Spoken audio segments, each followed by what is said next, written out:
पलूस नगर परिषदेच्या इलेक्शनच्या निमित्तानं पलूस गावातील प्रत्येक कोपरा ना कोपरा विश्वजित कदम यांनी पिंजून काढला आणि त्यानंतर ते 400 ते 500 लोकांना भेटून व्यक्तिगत भेटून नगराध्यक्ष पदाचे उमेदवार आणि नगरसेवक पदाचे उमेदवार हे उभे केले. म्हणजे आम्ही कोणीही नेते मंडळींनी त्यामध्ये हस्तक्षेप केला नाही. लोकातील मनाचे इच्छेचा उमेदवार, लोकांच्या इच्छा असणारा उमेदवार हे काँग्रेस पक्षाचं पॅनल, नगराध्यक्ष आणि ते सर्व नगरसेवक हे लोकांनी दिलेले उमेदवार आहेत. म्हणून लोकांचं पॅनल म्हणून या काँग्रेस पक्षाकडे पाहिलं जातं, उमेदवाराकडे. आज काम करत असताना आदरणीय साहेबांनी पलूस गावचा विकास केला. पुदाले दादा असतील, खशाबांना दळवे असतील, गुंडादाजी असतील, अमरभाऊ असतील, या नेत्याने पलूसला एका उंचीवर नेण्यासाठी पलूस गावचा विकास झाला पाहिजे आणि तो विकास करायचा असेल तर आपण साहेबांच्या पाठीमागे खंबीरपणे उभा राहिलं पाहिजे. तर या गावचा चांगल्या पद्धतीचा विकास होईल. ह्या विकासाचा दृष्टिकोन ठेवून दादा असतील, अण्णा असतील, गावातील सर्व नेते मंडळींनी साहेबांच्या विचारांनी चालण्याचा निर्णय घेतला आणि तेव्हापासून पलूसच्या विकासाला एक दिशा आणि चालना मिळाली. पलूसचं इरिगेशन असेल, पिण्याच्या पाण्याचा प्रश्न असेल, हे आपण सर्वांनी सांगितलं. मी आता फार काय बोलणार नाही, पण बाळासाहेब, मी आता जयंत पाटील साहेबांना सुतगिरणीवरती सोडण्यासाठी गेलो होतो आणि जाताना जयंत पाटील साहेब म्हणले, मी पलूस गाव फिरलो, शहर फिरलो, अतिशय सुंदर गाव आहे, रचना चांगली आहे. म्हणजे बाहेरच्या एका त्रयस्थ माणसानं सुद्धा आपल्याला जाता जाता सर्टिफिकेट दिले. म्हणजे जे काम झालंय ते चांगलंच काम झालेलं आहे. कुणी काही म्हणू द्या, आपण काम करत असताना साहेबांचे विचार आणि साहेबांनी दिलेली विकासाची दिशा, ही दिशा घेऊनच आजपर्यंत काम केलेलं आहे. मी फार काय बोलणार नाही.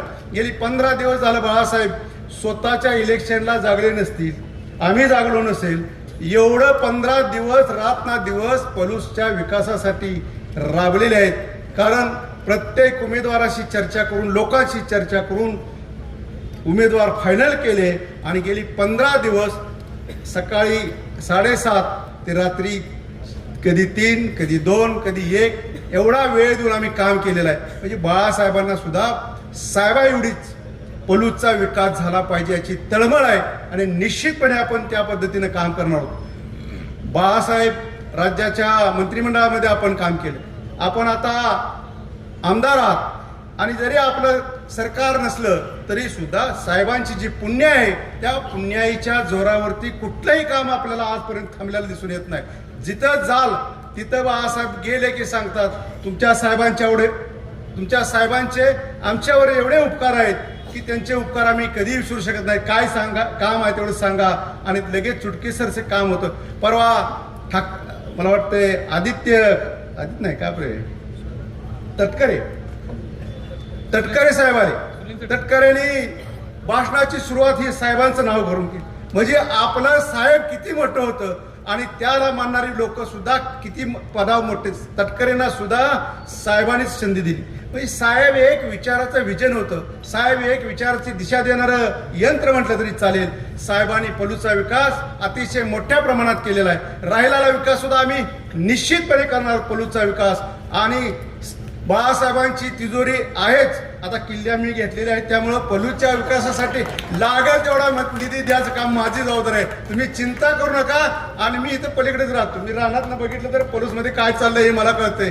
त्यामुळं तुम्ही कुणी पलूसच्या मतदाराने चिंता करू नये. चुकीचं काय आमच्या पॅनलच्या हातनं होणार नाही. पुदाले दादांचा विचार, खशाबांनांचा विचार, या सर्व नेते मंडळीचा विचार घेऊन गावचा आम्ही निश्चितपणे विकास करू आणि साहेबांनी दिलेला शब्द, बाळासाहेबांनी दिलेले विकासाचं काम निश्चितपणे राबवू एवढंच या ठिकाणी मी सांगतो. आणि आपला चिन्ह आहे हात, हाताच्या पंजापुढील बटन दाबून आपले नगराध्यक्ष आणि 20 उमेदवार निवडून द्यायचे आहेत एवढंच या ठिकाणी बोलतो आणि इथंच थांबतो. जय हिंद, जय महाराष्ट्र. धन्यवाद माननीय महेंद्रप्पा.